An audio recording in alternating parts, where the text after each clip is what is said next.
اتنا صدق اللہ مولانا العظیم وصدق رسولہ النبی الکریم ان اللہ وملائکتہ یصلون علی النبی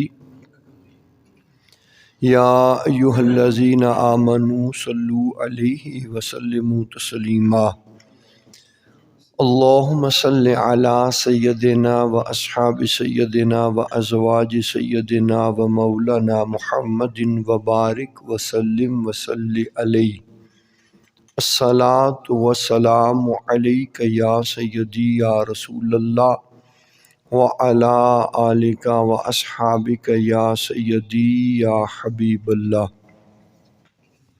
نہایتی واجب الاحترام معزز محترم محتشم سامعین ذی وقار، اللہ وحدہ لا شریک نے قرآن مجید فرقان حمید کے اندر ارشاد فرمایا، انما اموالکم و اولادکم فتنہ، بے شک تمہارے مال اور تمہاری اولاد تمہارے واسطے آزمائش ہے۔ ایک اور مقام پہ فرمایا، المال والبنون زینۃ الحیات الدنیا والباقیات الصالحات، فرمایا کہ مال اور اولاد یہ دنیاوی زندگی کی زیب و زینت ہے، والباقیات الصالحات باقی جو رہیں گے وہ تو نیک عمل ہوں گے۔ یہ صرف اور صرف دنیاوی زندگی کی زیب و زینت ہے مال اور اولاد۔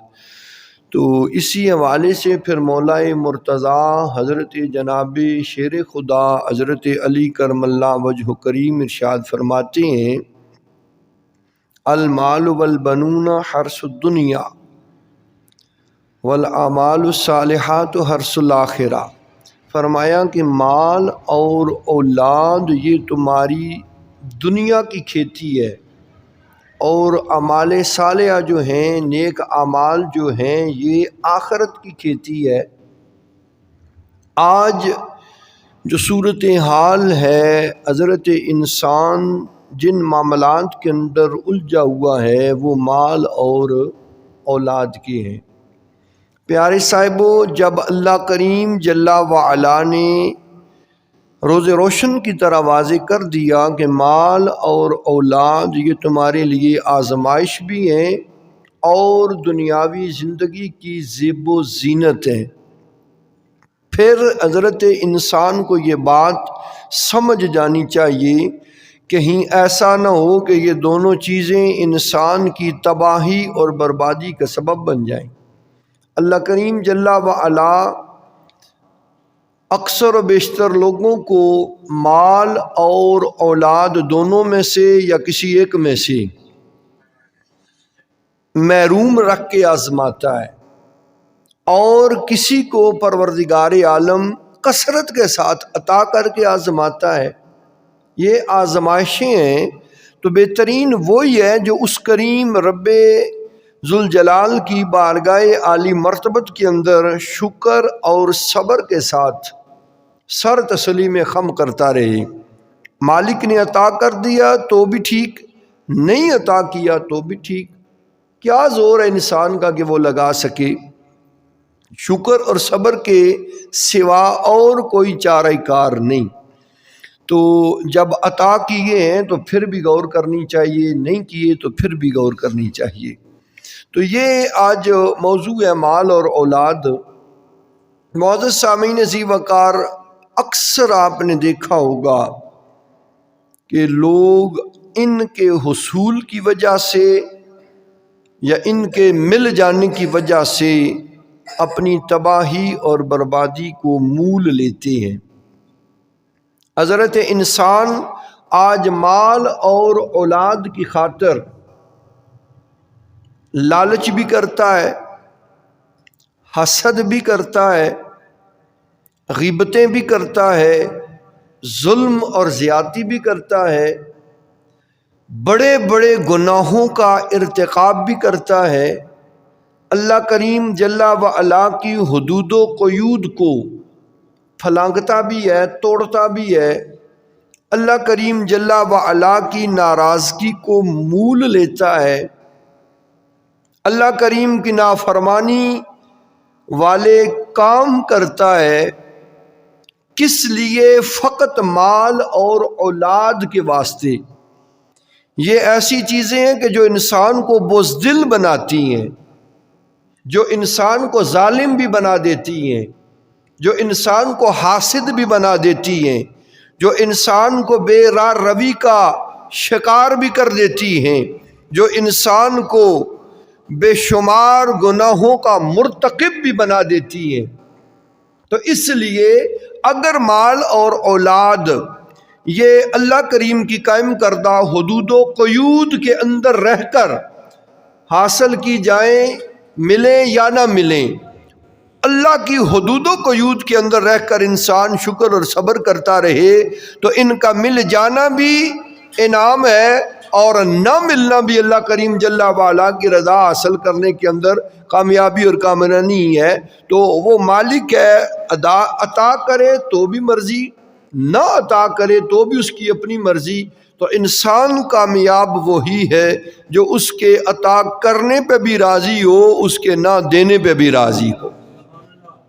مل جائے تو بھی شکر کرو، نہ ملے تو صبر کرو۔ تو پیارے صاحبو، ظلم اور زیادتی نہ کی جائے، کسی کا گلا نہ کاٹا جائے، کسی کے ساتھ برا برتاؤ نہ کیا جائے، اور اللہ کریم کی قائم کردہ حدود و قیود کو ملوز خاطر رکھا جائے۔ یہ یہیں پہ رہ جانے والی ہے، مال بھی اور اولاد بھی۔ آج تک کسی نے دیکھا ہو کہ کسی کا مال اس کے ساتھ قبر میں گیا یا اس کی اولاد اس کے ساتھ قبر میں گئی؟ انہوں نے ادھر ہی رہ جانا ہے۔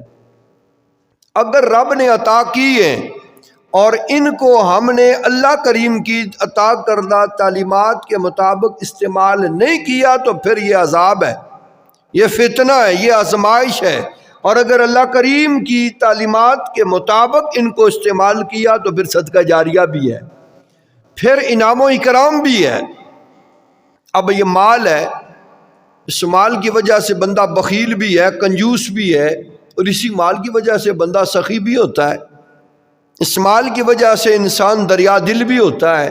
تو اس واسطے پیارے صاحبو، رب نے مال و دولت عطا کیا تو اسے اللہ کی راہ میں خرچ کیا جائے، اللہ کریم جل وعلا کی محبت اور اس کی رضا اور اس کی بارگاہ کا قرب پانے کے لیے اسے رائے خدا کے اندر صرف کیا جائے، مساجد کے اندر، مدارس کے اندر، دین داروں کے ساتھ، غریب مخلوق کے ساتھ۔ حضور غوث اعظم رضی اللہ عنہ سے پوچھا گیا کہ اللہ کریم کس کام سے بہت زیادہ راضی ہوتا ہے؟ تو آپ نے فرمایا کہ رب کریم جل وعلا بہت اور بڑا جلدی جب راضی ہوتا ہے وہ ایک کام ہے، اور وہ کام کیا؟ بھوکے کو کھانا کھلانا۔ اللہ کریم کی بارگاہ کے اندر افضل ترین کام ہے بھوکھوں کو کھانا کھلانا۔ پیسے ہیں تو کھلا دیں، صدقہ جاریہ ہے۔ وہ دولت، وہ پیسہ حضرت انسان کی کامیابی کا سبب ہے۔ اس دولت کی بنا حضرت انسان قیامت کے دن رب کریم کی بارگاہ میں سرخرو بھی ہوگا، اور اس دولت کی وجہ سے اللہ کریم کی بارگاہ میں ذلت اور رسوائی اس کا مقدر بھی بن جائے گی۔ زکوٰۃ نہیں دی، صدقہ نہیں دیا، ضرورت کے مطابق رائے خدا میں خرچ نہیں کیا، بس سانپ بن کے بیٹھے رہے، نہ کھایا نہ پہنا نہ بندگان خدا میں بانٹا، تو پھر اس کا خمیازہ بھگتنا پڑے گا۔ اور اگر اللہ نے عطا کیا ہے تو پھر اسے رائے خدا خرچ کرو۔ خرچ کرنے سے اس میں کمی نہیں آتی، برکت پیدا ہوتی ہے، اور پھر ہماری اصل دولت تو وہی ہے جو ہم نے اپنے ہاتھوں اللہ کی راہ میں خرچ کر ڈالی ہے۔ کل قیامت کے دن اس کا بدلہ ہمیں بڑے اضافے کے ساتھ عطا کیا جائے گا۔ آج ہم ڈھونڈتے ہیں کس بینک کے اندر پرافٹ زیادہ ہوتا ہے، پہلے اسے سود کہتے تھے، اب پرافٹ کہہ دیتے ہیں۔ ہے تو یہ لعنت ہی ہے نا، پرافٹ۔ جیسے پہلے بغیرتی اور بے حیائی کہتے تھے، اب فیشن کہتے ہیں۔ تو بس یہی بات ہے، سود کو اب پرافٹ کہا جاتا ہے۔ تو پھر ہم کیا کرتے ہیں، کوئی ایسا بینک تلاش کرو جہاں زیادہ پرافٹ ہو، وہاں ہم اپنا پیسہ ڈالیں۔ یہ اللہ وحدہ لا شریک کا ایسا بینک ہے کہ جہاں پر پیارے صاحبو 10 سے لے کے 700 گنا تک عطا کیا جاتا ہے۔ وہ اپنے فضل سے چاہے تو اس سے بھی بڑھا لیتا ہے، لیکن 700 گنا تک عطا کیا جاتا ہے۔ کون سا ایسا بینک ہے، کون سا ایسا بزنس ہے جہاں 1-2 تو بدلے میں 10 ملیں، ایک کے بدلے 700 تک عطا کیا جائے؟ یہ اللہ احکم الحاکمین کی مہربانی ہے، وہ اپنے گنہگار بندے، عاجز مسکین بندے کے 1 روپے کے بدلے 700 گنا تک عطا فرماتا ہے۔ تو اللہ سے تجارت کریں، اللہ کی راہ میں خرچ کریں، ہیں تو نہیں تو پھر تو الگ بات ہے نا، پھر بھی کوشش کریں۔ اس بارگاہ کے اندر تو 1 روپیہ بھی اگر دے دیا جائے خلوص نیت کے ساتھ تو وہ بھی بڑا معنی رکھتا ہے، وہ بھی بڑی اہمیت رکھتا ہے۔ تو اس واسطے معزز سامعین اسی وقار، جن کو رب نے عطا کیا مال و دولت، وہ اسے اپنے گلے کا پھندا نہ بنائیں، اللہ کی راہ میں خرچ کریں، اللہ کریم اور عطا فرمائے گا۔ حضور علیہ السلام آپ نے رات گزاری، صبح سویرے اٹھے تو مصطفیٰ جان عالم نے ارشاد فرمایا کوئی عبد الرحمن بن عوف کو بلائے۔ بلایا گیا، حضور نے انہیں گلے سے لگایا اور بڑا کھل کے روئے۔ پھر تو حضور علیہ السلام جب روئے تو انہوں نے عرض کیا حضور کیا مجھ سے کوئی غلطی ہوئی ہے، کیا بات ہے؟ فرمایا نہیں، رات میں نے خواب میں دیکھا ہے میرے سارے غلام، میرے سارے عاشق جنت میں چلے گئے اور تم بڑے لیٹ آئے ہو، بڑی دیر کے بعد آئے ہو۔ تو عرض کیا انہوں نے میرے کریم وجہ بتا دے، وجہ کیا ہے؟ تو حضور علیہ السلام نے فرمایا وجہ تمہارا مال ہے کہ تم حساب دیتے رہے، حساب و کتاب نے تمہیں روکے رکھا، میرے سارے غلام جنت میں پہنچ گئے اور تو حساب و کتاب کے مراحل میں اٹکا رہا اور آنے میں تجھے دیر ہوئی اور میں تیرا منتظر تھا۔ تو پیارے صاحبوں پھر غور کرو ہم جیسوں کا حال کیا ہوگا۔ تو اس لیے ان کا 1-1 پیسہ اللہ رسول کی راہ میں خرچ ہوتا رہا، پھر بھی حساب و کتاب کے مراحل ہیں۔ جناب حضرت سلیمان علیہ السلام اللہ کریم جل وعلا کے پیغمبر ہیں، برحق نبی ہیں، اللہ کریم نے ہی انہیں بادشاہی عطا فرمائی، لیکن سارے نبی جنت میں چلے جائیں گے۔ جناب سلیمان علیہ السلام سارے انبیاء کے جنت میں جانے سے 50 سال بعد جنت میں پہنچیں گے، وجہ کہ جو رب نے انہیں بادشاہی عطا کی تھی اس کا حساب کتاب دیتے دیر لگ جائے گی۔ ہم جیسوں کو کیا حال ہوگا؟ سانپ بن کے بیٹھ جاتے ہیں، نہ زکوٰۃ ہے، نہ کوئی حج ہے، نہ کوئی قربانی ہے، نہ کوئی خیر خیرات ہے، تو پھر کہتے ہیں تنگی بڑی ہے، اللہ کی راہ میں دو، ہماری کیا اوقات ہے کہ ہم دیں؟ پیارے صاحب رب نے اگر ہمیں عطا کیا ہے اس کے دیے مال سے رب کی راہ میں ہم نے دے دیا تو ہماری کون سی اوقات ہے، ہماری کیا حیثیت ہے؟ ہم نے تو اس کے دیے سے اس کی راہ میں دیا ہے نا، اپنے سے کیا دیا؟ ہمارا اپنا تو کچھ بھی نہیں، نہ یہ جان ہے، نہ یہ جسم ہے، نہ یہ مال ہے، نہ یہ دولت ہے، نہ یہ اولاد ہے، کچھ بھی نہیں ہے ہمارا، ہم تو خود اس کے ہیں۔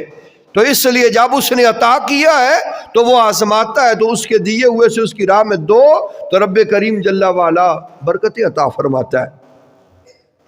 ایک حدیث پاک کا مفہوم ہے بنی اسرائیل کے اندر، میں نے شاید پہلے بھی آپ کی سماعتوں کے حوالے کی ہے، 3 لوگ رہتے تھے۔ حدیث پاک کا مفہوم عرض کرنے لگا ہوں، لمبی چوڑی حدیث پاک ہے، اختصار کے ساتھ۔ تو ایک شخص تھا خارش والا، خارش کی وجہ سے بال اس کے بھی سارے وجود کے اتر گئے، گنجا بھی ہو گیا، عجیب سی صورتحال ہوتی ہے بندے کی۔ ایک برس والا تھا اور ایک نبینا تھا۔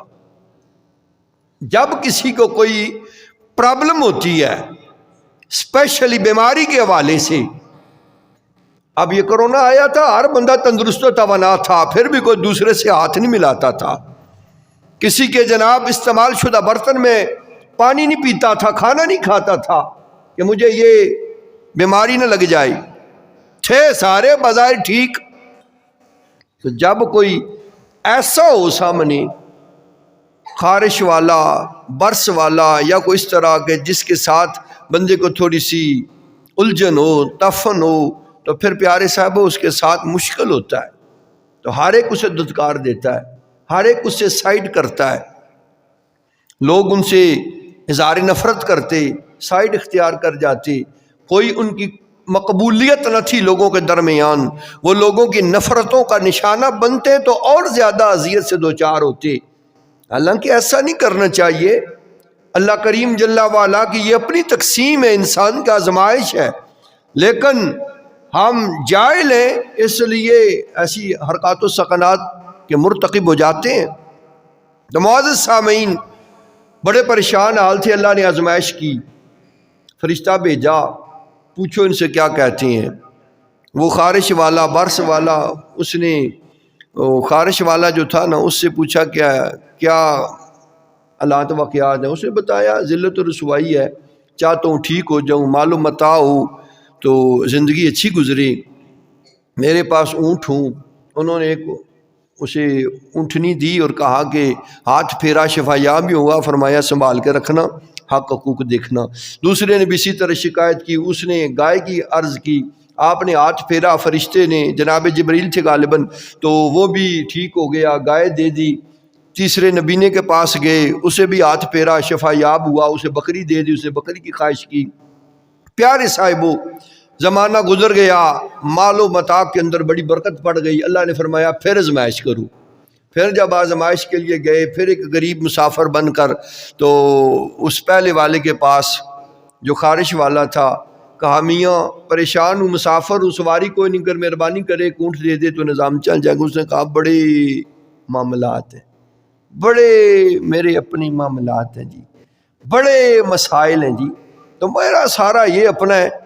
اس نے کہا اور رب نے تجھے عطا کیا ہے؟ نہیں میں نے بڑی محنت کی ہے. جیسے ہماری عادت ہوتی ہے، کھاد بہو بائی سی ایل بھی کرا نے سٹیا جی، پھر کنک کیا نہ ہو. یار ہم کون ہوتے ہیں بھائی؟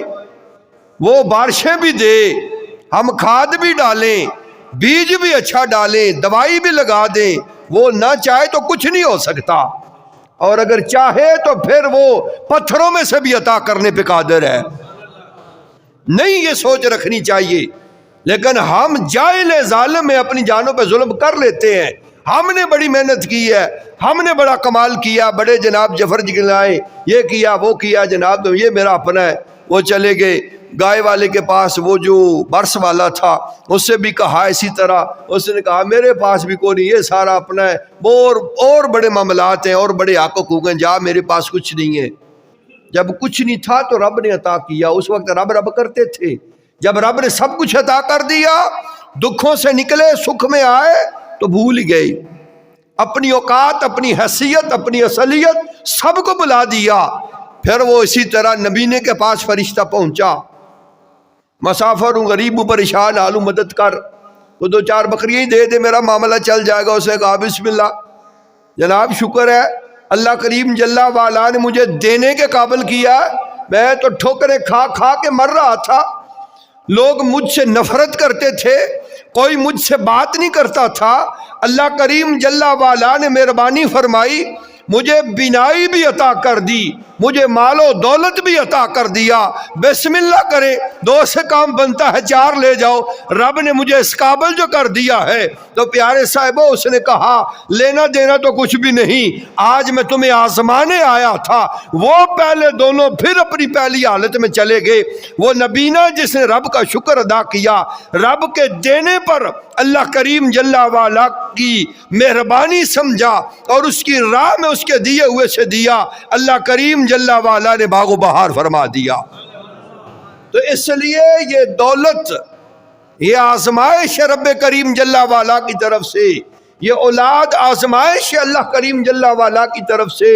تو پیارے صاحبوں، جو ان میں الجھ کر رائے حق سے پھر گیا، یہ اللہ اور بندے کے درمیان مال اور اولاد کانٹا بن گئے، تو پھر وہ انسان تباہ و برباد ہو گیا.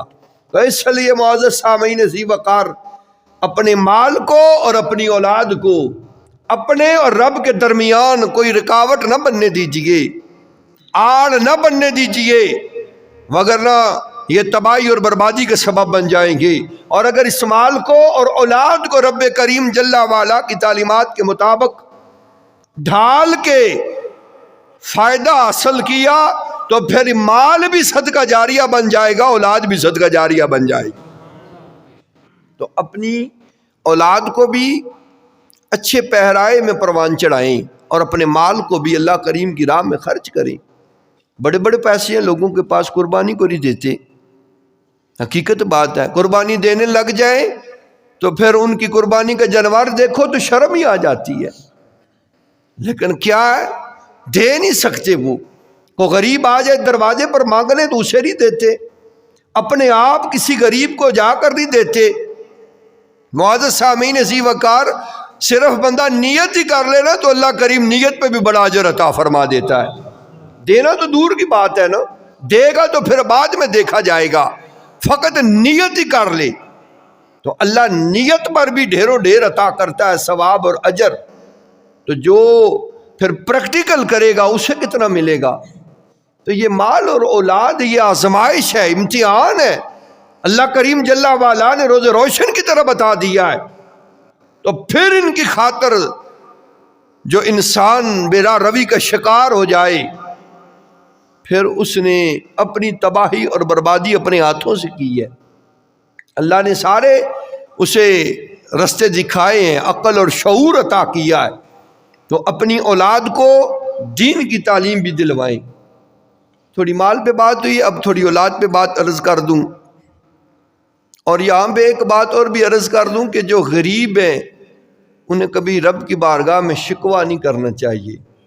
مشکل ضرور ہے، پیسہ کس کی ضرورت نہیں ہے، ہر امیر کی، غریب کی، بادشاہ کی، فقیر کی، سب کی ضرورت ہے، لیکن نہیں ہے تو پھر رب کریم کی بارگاہ میں شکوہ نہ ہو، گلہ نہ ہو کہ رب کریم تو نے فلانے کو دے دیے، فلانے کو دے دیے، میرے لیے کیوں نہیں؟ کیا پتا کہ اللہ کریم کتنی مہربانی فرما رہا ہے، ادھر جو نہیں دے رہا ادھر کتنا عطا فرمائے گا۔ آج جو اس جہان میں تکلیف میں ہے، پریشانی میں ہے، دکھ میں ہے، کل اگلے جہان کی آسانیاں تو اسے نصیب ہوں گی نا۔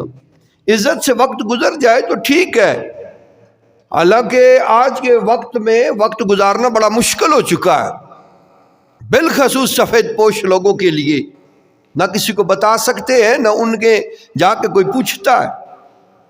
لیکن معزز سامعین عزیز وقار، اللہ کریم جل وعلا کی بارگاہ کے اندر اپنے دکھڑے سنائیں، زیادہ تکلیف ہو مصلی بچھا کے بیٹھ جائیں، اللہ کریم سے اپنے دکھوں کو شیئر کریں، اس کی بارگاہ کے اندر اپنے معاملات کو رکھیں، بندے کے سامنے رکھیں گے رسوا کرے گا۔ اللہ کریم کبھی اپنے بندے کو رسوا نہیں کرتا، وہ ہمیشہ پردے ڈالتا ہے۔ جب اس سے مانگیں گے تو وہ کریم ضرور مہربانی کرے گا۔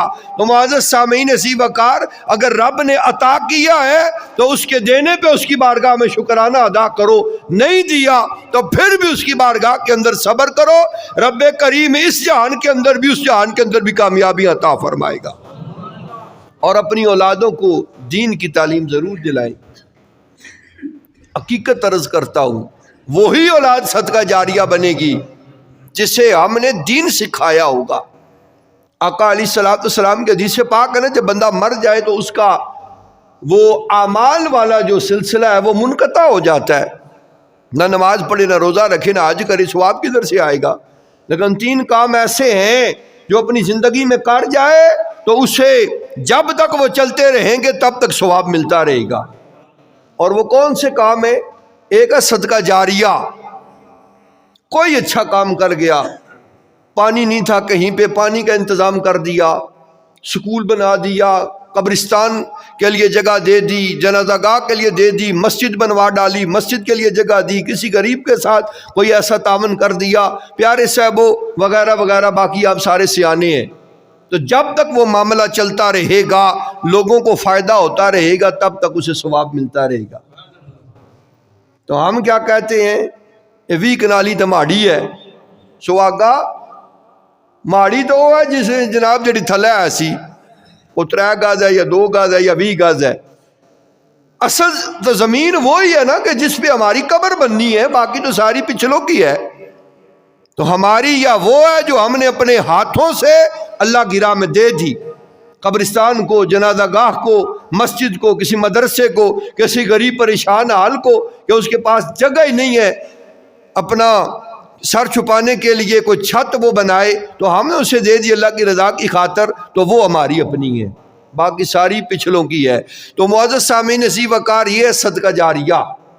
اور دوسری چیز ہے وہ علم پڑھا گیا، تو جب تک اس کے علم سے آگے روشنائی ہوتی رہے گی، فیض لوگوں تک پہنچتا رہے گا، تب تک ثواب اس کو ملتا رہے گا۔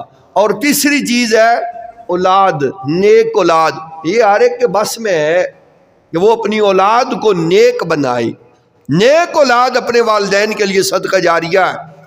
نمازی بنا دیا، حاجی بنا دیا، متقی پرہیزگار بنا دیا، کہ وہ لوگوں سے ڈر کے نہیں، اللہ سے ڈر کے اس کی بارگاہ میں جھکے۔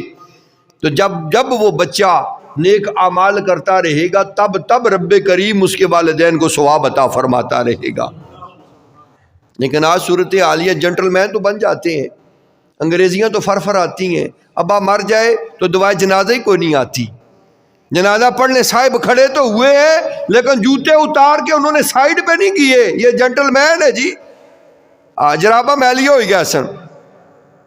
تو ابے نے جناب جنازہ پڑھا جا رہا ہے، ابے کا خیال کوئی نہیں، یہ جناب 50 روپے کی جراب کا بڑا اسے خیال ہے، میلی ہو جائے گی، میرے پاؤں گندے ہو جائیں گے۔ لعنت ہے پھر ایسی تعلیم پر، پیارے صاحبوں، اور اس انسان کی کوششوں پر کہ جس نے رب سے بیٹا مانگا اور پھر مانگ کے کیا کیا، اسے انگریز کی، اسے جناب کافروں کی تعلیم دلوائی، کافروں کا کلچر سکھایا، کفار کے رستے پہ چلا دیا، لیکن جس نبی کے نام پہ مانگا تھا اس نبی کے دین کا کلمہ بھی نہ پڑھا سکا۔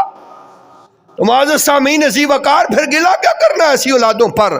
کم از کم اتنا کیا جائے کہ جب مر جاؤ تو پیچھے سے وہ آسن انداز سے جنازہ تو پڑھ سکیں، وہ کلمہ پڑھ سکے آپ کی چارپائی پر، وہ جناب آپ کے لیے دعائیں مغفرت کر سکے، جمعرات کو جب وہ ختم دیں تو 4 سورتیں پڑھ کے آپ کی روح کو احسال کر سکیں، وہ اولاد صدقہ جاریہ ہے۔ اور اگر انہیں پتہ ہی کو نہ ہو کہ آج جمعہ یا جمعرات ہے، آج ختم بھی دینا یا کوئی نہیں، تو پھر وہ صدقہ جاریہ نہیں رہے گی۔ تو اس لیے معزز سامعین عزیز وقار، اولاد اور مال جب رب سے مانگتے ہو تو خیر کا مانگا کرو۔ جب رب نے عطا کر دیا ہے یا رب عطا کرے تو پھر اسے اللہ کریم جل وعلا کی تعلیمات کے مطابق صرف کرو، استعمال کرو، وہ مال بھی صدقہ جاریہ بن جائے گا، وہ اولاد بھی صدقہ جاریہ بن جائے گی۔ تو اس لیے معزز سامعین، آج دیکھ لینا ہماری ہر جگہ پہ صورتحال ایسی ہوتی ہے، مسجد ہے، نماز پڑھنی ہے، ذکر سنانا ہے، کوئی نہیں کوئی آتا، تو 2 کتے پکڑ کے لے جائیں، کسی کو نہ بتائیں، 2-4 بندوں کو پتا ہو جی یہاں پر ذرا سی ان کی تپنی ہوگی تو پھر دیکھیں وہاں دنیا کتنی آ جاتی ہے۔ والی بال کا میچ ہے جی، کبڈی ہے جی، جو کنجر خانہ جناب اس پہ اوپر دیکھیں خدائی سماتی نہیں۔ اور دین کا کام ہو، اللہ رسول کی رضا کا کام ہو، نماز روزے کی بات ہو تو پھر ہمیں موت پڑ جاتی ہے۔ معزز سامعین عزیز وقار، یہ ہماری بربادی ہے، یہ ہماری تباہی ہے۔ حضور علیہ السلام نے ارشاد فرمایا 4 چیزوں کی وجہ سے لوگوں کے دل سخت ہو جاتے ہیں، یہ 4 پیدا نہ ہونے دو۔ جس کے اندر یہ 4 چیزیں آ گئیں وہ بدبخت ہے، یہ بدبختی کی علامتیں ہیں۔ 4 چیزیں بدبختی کی علامت، یہ کس نے فرمایا؟ حضور جان عالم نے۔ تو جس کے لیے حضور نے فرما دیا کہ یہ بدبختی کی علامتیں ہیں، تو جس میں پائی گئی پھر اس سے بڑا بدبخت کون ہوگا؟ پہلی چیز فرمایا آنکھوں کا خشک ہو جانا، کہ آنکھیں کسی غم زدہ کو، پریشان حال کو دیکھ کر برسے نہیں۔ اپنے رحمان و رحیم رب کی بارگاہ کے اندر ہم اپنے گناہوں پہ نظر مار کے روئیں نہ، جب خشک ہو جائے آنکھیں تو یہ بدبختی کی علامت ہے۔ قرآن سنیں، حدیث سنیں، اذکار سنیں، لیکن اس کے دل پہ کوئی شے اثر ہی نہ کرے، اس کی آنکھ نم ہی نہ ہو، وہ سمجھ لے کہ بدبخت ہو چکا ہے۔ دوسری بات حضور علیہ السلام نے فرمائی دل کا سخت ہو جانا، اور دل کی سختی تب ہوتی ہے جب خوف خدا نہ رہے۔ جس دل میں خوف خدا ہوگا وہ کبھی سخت نہیں ہوگا۔ سخت وہی ہوتا ہے جو بغیرتی اور بے حیائی کے اندر ہی پروان چڑھتا ہے، جو حرام کھا کھا کے پروان چڑھتا ہے۔ معزز سامعین عزیز وقار، پھر اس کے اندر کوئی حیا نہیں رہتا، وہ سختی ہو جاتا ہے۔ باقی اگر غور کریں ہم، یہ جہاں بات پیسے کی ہو رہی تھی، مال کی، تو معزز سامعین عزیز وقار، رب کریم نے ہماری باڈی کے اندر دیکھیں کتنا اعلیٰ سسٹم سیٹ کیا ہے، زبردست قسم کی تشخیص ہمارے اندر رب کریم نے منتقل کی ہے۔ کوئی بھی شے کھانے لگے آپ، تو جب ہم اٹھاتے ہیں ہمارے ہاتھ بتاتے ہیں یہ ٹھنڈی ہے یا گرم ہے، جب ہم منہ میں ڈالیں ہمارے دانت ہمیں بتا دیتے ہیں یہ سخت ہے یا نرم۔ معزز سامعین، اور اگر وہ باسی ہو تازی ہو، ہمارا ناک ہمیں مطلع کرتا ہے یہ باسی ہے، تازی ہے، خراب ہے، ٹھیک ہے، سونگھ کے ہمیں معلوم ہو جاتا ہے۔ اور پھر اس کی لذت اور ذائقہ کیسا، یہ ہماری زبان بتا دیتی ہے، میٹھا ہے، کھٹا ہے، کڑوا ہے، کیسا ہے۔ ایک بات کا خیال کرنا وہ ہمارے ذمے ہے، باقی ساری چیزیں پتہ لگ جاتی ہیں، ٹھنڈا گرم ہے، میٹھا کڑوا ہے، سخت ہے یا نرم ہے، تازہ ہے یا باسی ہے۔ ایک شے اس پہ ہم غور کبھی نہیں کرتے، اور وہ کیا غور طلب بات؟ وہ بات یہ ہے کہ دیکھا جائے یہ حلال ہے یا حرام ہے۔ یہ ہمارا دل کہے گا، ہمارا دماغ بتائے گا، ہماری سوچ، ہماری تربیت ہمیں بتائے گی۔ تو اس واسطے معزز سامعین عزیز وقار، دل کے اندر جب خوف خدا ہوگا تو سب کچھ ہی آ جائے گا۔ تو ایک آنکھیں خشک نہ ہوں، دوسری بات دل سخت نہ ہو، اور تیسری بات فرمایا کہ یہ لمبی لمبی امیدیں، یہ بھی بدبختی کی علامت ہیں جو انسان کو بے راہ روی کا شکار کر دیتی ہیں۔ اور چوتھی بات حضور نے ارشاد فرمایا دنیا کی محبت ہے، جس کے دل میں دنیا کی محبت آ گئی وہ بدبخت ہو گیا، کیونکہ دنیا کی محبت آئے گی تو پھر مال اور اولاد کی محبت ہی اسے تباہ کرے گی۔ اس محبت کی وجہ سے پھر وہ راہ راست سے ہٹ جائے گا۔ پیارے صاحبو، تو اس لیے رب سے ضرور مانگ کے لو، اللہ ہی عطا کرتا ہے، لیکن کوشش کرو یہ مال اور اولاد بندے اور رب کے درمیان کانٹا نہ بن جائے، رکاوٹ نہ بن جائے، اور حضرت انسان کی تباہی اور بربادی کا سبب نہ بن جائے۔ تو اگر ہم نے یہ غور کر لیا تو پھر ہمارا مال بھی ہمارے لیے نفع بخش ہے، ہماری اولاد بھی ہمارے لیے صدقہ جاریہ ہے، اور اگر یہ غور نہیں کیا تو پھر اسی مال اور اولاد کی وجہ سے صاحب قیامت کے دن حضرت انسان جکڑا جائے گا، اس سے پھر پوچھا جائے گا۔ تو معزز سامعین عزیز وقار، اللہ کریم جل وعلا کے فرامین کے مطابق ہم زندگی گزاریں گے تو ہر چیز ہمارے لیے نفع بخش ہوگی، اور اگر اللہ کریم جل وعلا کی تعلیمات سے ہٹ گئے، حضور جان عالم کے فرامین سے ہٹ گئے، پھر گئے، تو پھر سمجھ لو ہم راہ راست سے ہی ہٹ گئے، بہک گئے، تو پھر تباہی اور بربادی پھر وہ حضرت انسان کا مقدر اور نصیب بن جائے گی۔ تو دعا ہے اللہ وحدہ لا شریک ہمیں تعلیمات قرآن اور تعلیمات اسلام کے مطابق زندگیاں بسر کرنے کی توفیق عطا فرمائے۔ وما علینا الا البلاغ۔